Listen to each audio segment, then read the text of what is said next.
When I first received the Simgot DEW4X here, I thought it was just Simgot's answer to the Moondrop Dawn Pro, but it turns out I was actually wrong on multiple levels. Firstly, coming in at $80, the Simgot DEW4X is quite a bit more expensive than the $50-odd Dawn Pro, and on top of that, it also uses a couple of different DAC chips. Even though it is a dual DAC chip design using Cirrus Logic DACs, it uses different chips and the performance is quite different too.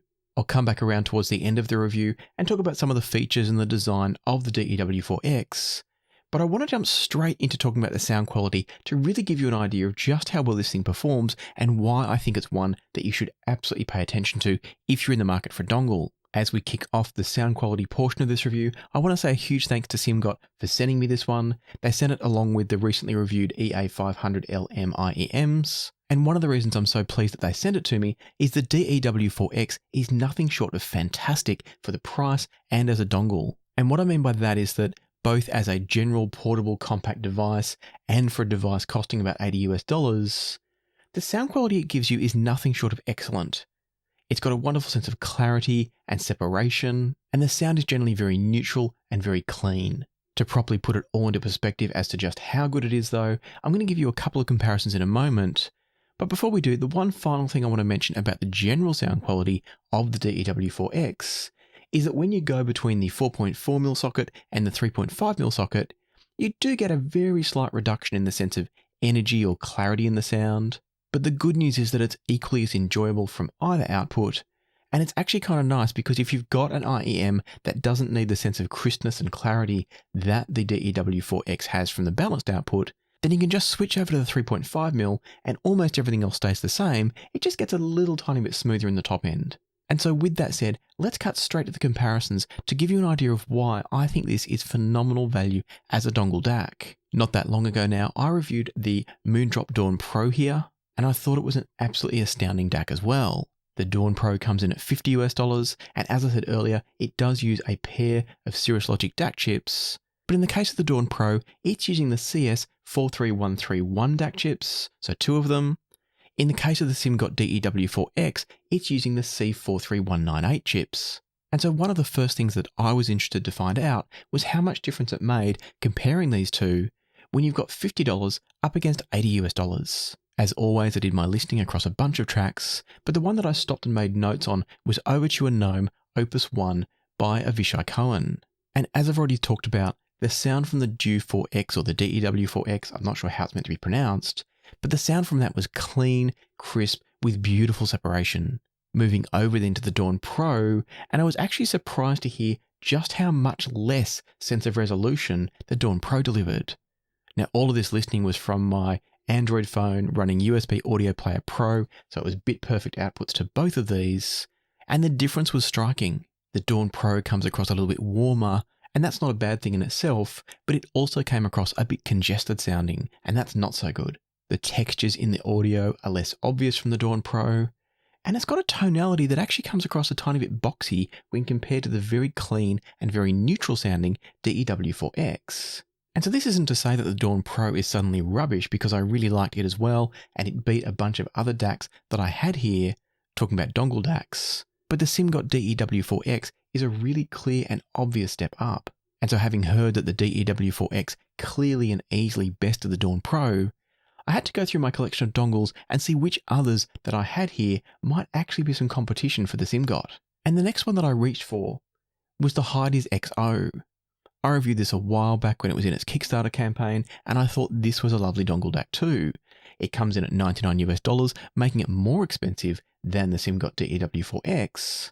And yet when I listened to both, once again, the DEW4X had better separation, better image focus.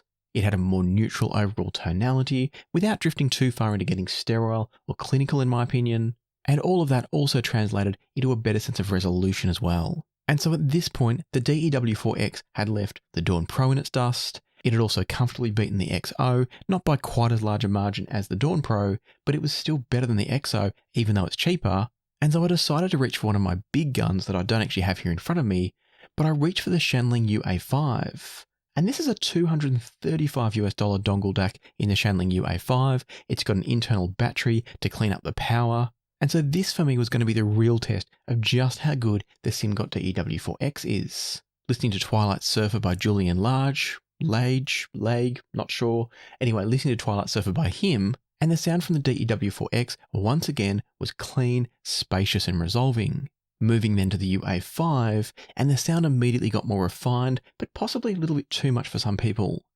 The UA5 presents quite a polite sound. It's almost a little tiny bit smoothed off compared to the DEW4X. And so the UA5 presents a sound that's a little bit more forgiving.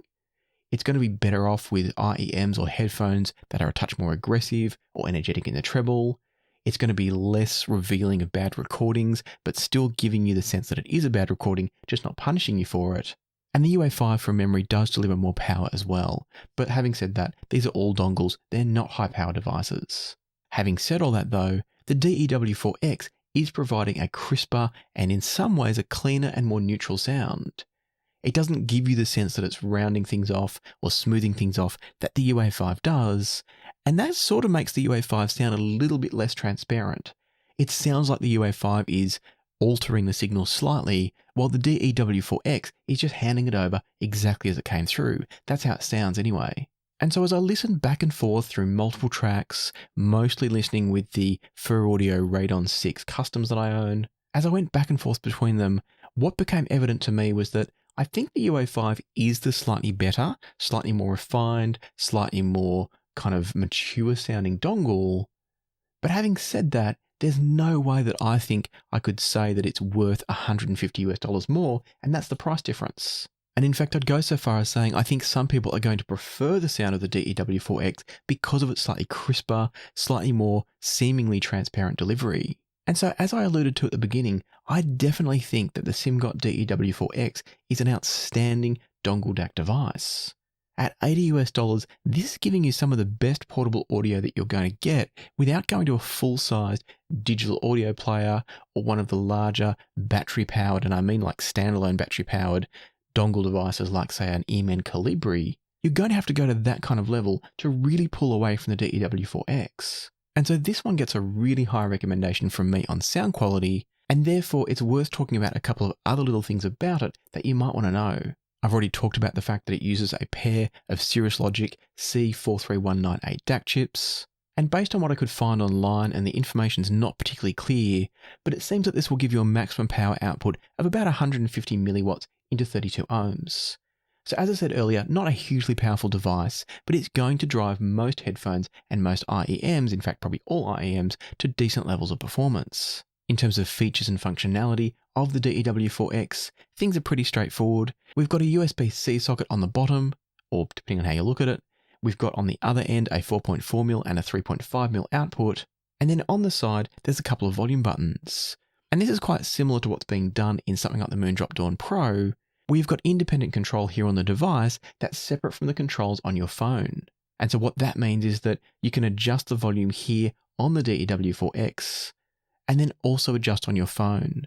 Now that can be clumsy for some people because you've got two different volume controls running, but where that can be beneficial is that if you need more volume range than what your phone's giving you, for example, you can drop back the volume a little bit on the DEW4X and then get more steps on the phone. Or alternatively, you can max out the volume on your phone and then use this as the controller if it's easier to get to. So you do get a bit of versatility, you also get a little bit of complexity in terms of knowing which volume is set to what level.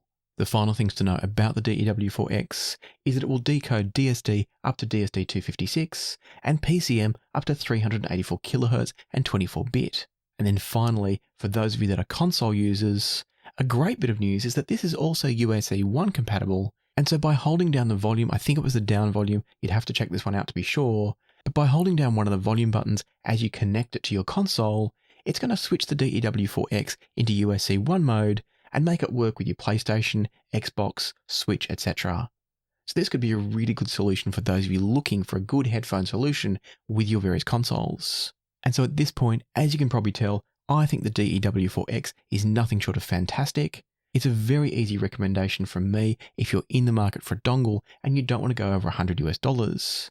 And in fact, even if you do want to go over $100, the only dongles that I think are really properly better than the DEW4X is when you start to get to things like the UA5, although that's debatable, or something like the Questyle M15, which is significantly more expensive.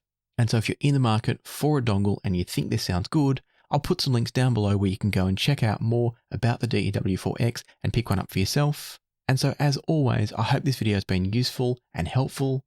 And if it has, please hit the like button and subscribe and ring the notification bell if you haven't already. For now though, let me leave it to the music, so happy listening, be kind to each other, and I'll see you here next time on Passion for Sound.